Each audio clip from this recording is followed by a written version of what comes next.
The whispering cellar, Marian Claiborne wasn't superstitious. At least, not until she moved into the old Whitworth house. A widow in her early 40s, she had returned to her hometown of Durham Hollow, Massachusetts, with her 11-year-old daughter Ellie, seeking peace and a fresh start after her husband's sudden death in a car accident. The townsfolk had warned her about the house. They whispered about curses, disappearances, voices in the walls. She didn't believe them. The house was a two-story colonial, built in the late 1800s. It had an eerie charm with its ivy-covered stone walls and creaking pine floors. Marianne had gotten it for next to nothing.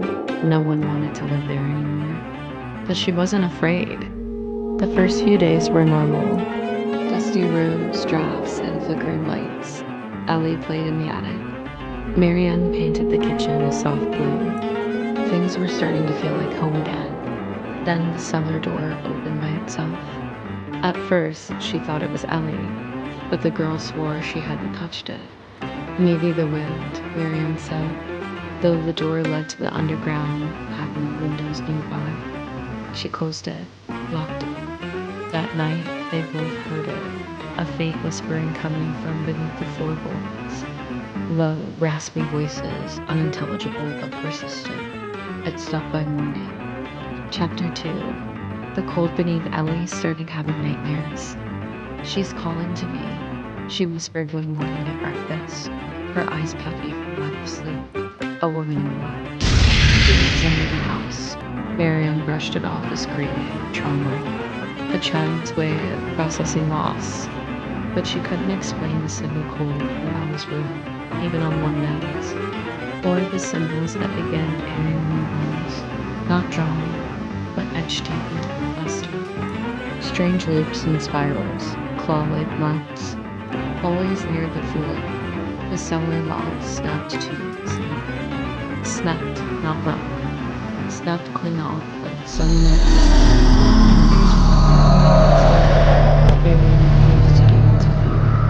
she descended into the cellar.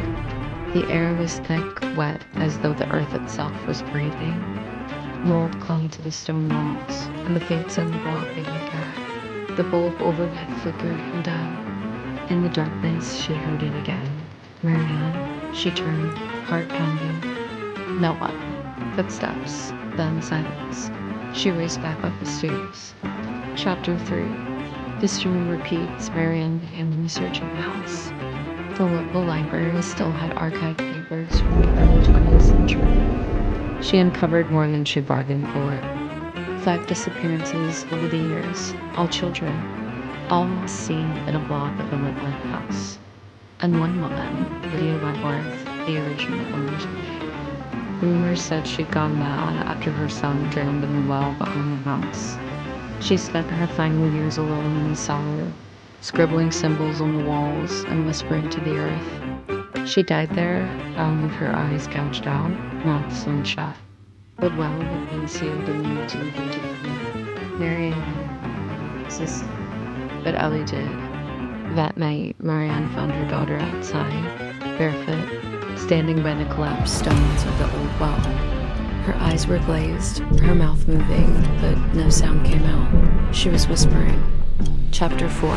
The Ritual. Marianne carried Ellie inside and locked the doors. She called a priest.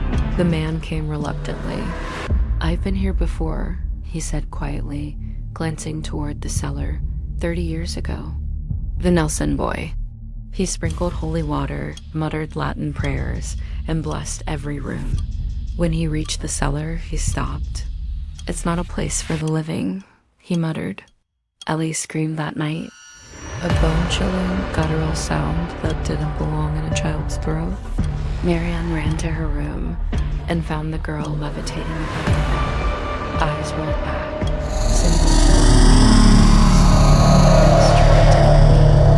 He was thrown across the room. Marianne heard a voice then, a mother's voice, twisted by rage. "She belongs to me now." Chapter 5. Beneath the floorboards. Marianne carried Ellie down into the cellar, not to give her up, but to confront whatever lived beneath. She read aloud from Lydia Wentworth's journal, which she had stolen from the library's locked archives. Pages filled with madness, but also with instructions, a way to unbind the spirit trapped in the earth. Salt, fire, blood. Marianne carved a circle into the floor, placed candles, drew the symbols Lydia described, and then she cut her own hand and whispered into the void, "Take me instead." The earth groaned. A scream erupted from every wall, as if the house itself was alive. Ellie collapsed. A black mist poured from her mouth and vanished through the cellar floor. It was over. Or so Marianne thought. Epilogue. They left the house the next morning. It burned to the ground a week later. Firemen said it started in the cellar. They found no remains, not even ashes. But Ellie still whispers in her sleep. And sometimes when Marianne is alone, she hears the voice again. "You never closed the well."